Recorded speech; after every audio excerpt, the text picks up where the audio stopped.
Assalamualaikum warahmatullahi wabarakatuh. Kami dari Universitas Bina Perjuangan Karawang, Fakultas Ekonomi dan Bisnis, Program Studi Manajemen Angkatan 2018.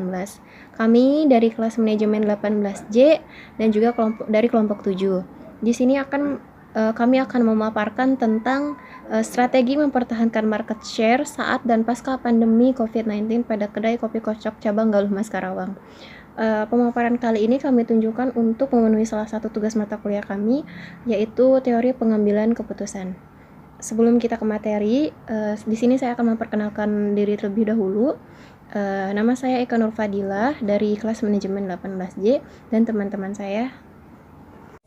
Perkenalkan, saya Resti Kamilani dari kelas MN 18J. Perkenalkan, nama saya Kiki Fatmawati, saya dari kelas MN 18C. Nama saya Tantri Sri Astuti dari MN 18C. Kasus yang diambil pada kelompok 7 teori pengambilan keputusan MN 18J adalah strategi mempertahankan market share saat dan pasca pandemi COVID-19 pada kedai kopi kocok cabang Galuh Mas Karawang. Strategi mempertahankan market share atau pangsa pasar berkaitan erat dengan hasil penjualan. Pada saat pandemi terjadi penurunan penjualan yang cukup signifikan. Maka dari itu diperlukannya strategi market share agar hasil penjualan stabil bahkan naik. Dengan strategi tersebut juga bisa mempertahankan usahanya pada saat pandemi bahkan sampai pasca pandemi. Selanjutnya, langkah-langkah proses pengambilan keputusan pada kelompok kami terdiri dari yang pertama, ada tahapan penelusuran yaitu intelligence, yaitu observasi melalui wawancara untuk mencari informasi dan permasalahan sebagai akibat atau dampak dari masa pandemi COVID-19 yang dihadapi oleh kedai kopi kocok khususnya pada cabang Galuh Mas Karawang. Lalu yang kedua ada tahapan perancangan atau desain. Setelah kami mendapatkan informasi dan menemukan beberapa masalah yang dihadapi oleh kedai kopi kocok khususnya pada cabang Galuh Mas Karawang, kami melakukan analisa lebih mendalam dan membuat atau merumuskan alternatif penyelesaian dari beberapa masalah yang terjadi. Lalu yang ketiga ada tahapan pemilihan atau choice. Memilih alternatif penyelesaian yang paling cocok menurut kami melalui teknik kelompok nominal. Di sini saya akan menjelaskan tahapan implementasi pada kedai kopi kocok, yaitu yang pertama perlu adanya inovasi produk selain minuman seperti makanan ataupun snack. Kemudian yang kedua perlu adanya renovasi tempat pada lahan yang belum dioptimalkan.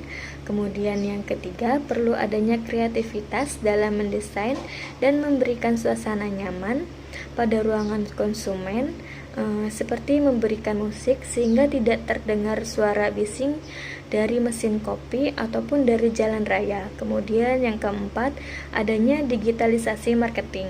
Kemudian di sini ada tujuan dari organisasi, yaitu yang pertama, untuk memenuhi salah satu kewajiban kami sebagai mahasiswa dalam mata kuliah teori pengambilan keputusan pada semester 6.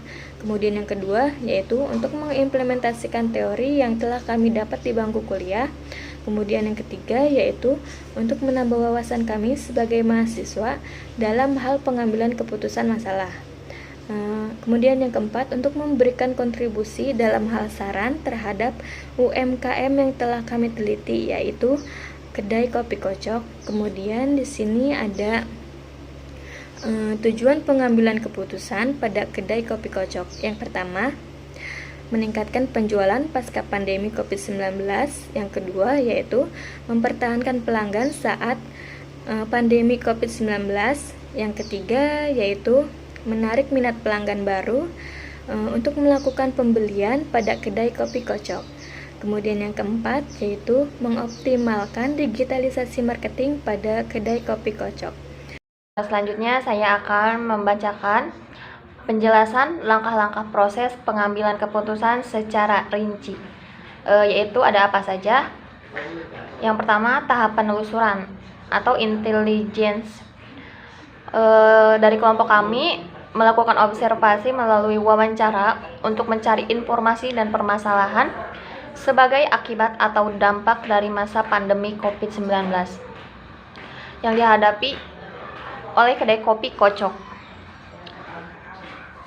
dan menemukan beberapa masalah terkait dengan kemajuan usaha kopi Kocok tersebut. Masalah yang kami temukan yaitu ada penurunan penjualan. Oke, setelah dari tahap penelusuran, kita masuk ke tahap perancangan atau desain dan juga tahap pemilihan atau choice.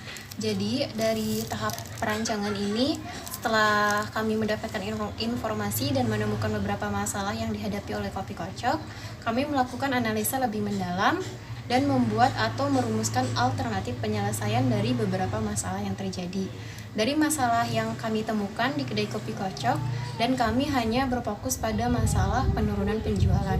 Maka dari itu, kami memiliki beberapa alternatif yang kami sarankan, yaitu menambahkan inovasi produk dan menyarankan memperbaiki kondisi kedai agar memiliki konsep yang lebih jelas.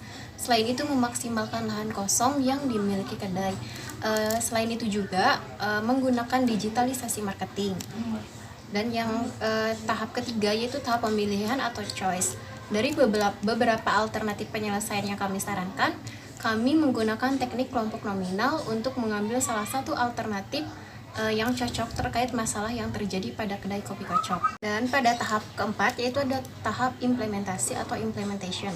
Jadi setelah mengetahui masalah yang ada di kedai kopi Kocok dan melakukan tahap perancangan dan juga melakukan tahap pemilihan menggunakan teknik nominal dan memutuskan alternatif yang digunakan yaitu pemanfaatan teknologi atau media sosial sebagai sarana untuk melakukan promosi atau digitalisasi marketing. Untuk implementasinya sendiri, owner bekerja sama dengan GoFood dan juga GrabFood, dan ada juga Shopee Food. Itu juga ada pelayanan melalui WhatsApp pribadi dari owner ataupun para pekerja kedai kopi Kocok itu sendiri, yakni bisa delivery order melalui WhatsApp, tetapi mungkin jangkauannya hanya di circle pertemanan mereka saja, tidak meluas seperti itu. Jadi kesimpulan dari pemaparan kami tadi, kopi Kocok merupakan perusahaan franchise dan sudah memiliki nama atau brand image. Nama atau brand image tersendiri itu sudah menjadi peluang karena sudah dikenal dari berbagai kalangan, sehingga untuk cabang Galuh Mas Karawang ini hanya tinggal menjual produknya saja tanpa harus memikirkan kepopuleran sebuah nama brand karena sudah dibangun pada pusat kopi Kocok tersebut. Dari pemaparan tugas kali ini, sebelumnya kami melakukan observasi atau wawancara terlebih dahulu kepada pihak owner kopi Kocok atau yang mengelola kopi Kocok cabang Galuh Mas tersebut. Dan kami menemukan berbagai masalah dan sebenarnya kami fokuskan hanya pada satu masalah saja, yaitu penurunan penjualan. Dengan tahap pemilihan yang ada, kami menggunakan teknik nominal dalam memutuskan alternatif mana yang dapat memperbaiki masalah tersebut. Dengan teknik tersebut dapat kami simpulkan menggunakan alternatif penyelesaian dengan pemanfaatan teknologi atau media sosial sebagai sarana untuk melakukan promosi atau digitalisasi marketing. Dikarenakan terjadinya penurunan penjualan akibat masa pandemi, kopi Kocok memanfaatkan teknologi atau media sosial seperti Instagram, YouTube, Marketplace dalam hal promosi serta mengadakan giveaway bagi pelanggan dan bekerja sama melalui GrabFood atau GoFood. Selain itu terdapat juga layanan langsung melalui WhatsApp atau delivery order. Tetapi untuk delivery order atau melalui WhatsApp tersendiri ini tuh hanya bagi orang-orang yang mengenal dekat dengan si pihak owner atau pekerja di kopi Kocok tersebut. Sekian pemaparan dari kami, kurang lebihnya mohon maaf. Apabila ada kesalahan dalam kata ataupun lainnya. Terima kasih. Wassalamualaikum warahmatullahi wabarakatuh. Remember when I told you no matter where I go, I'll never leave your side, you will never be alone.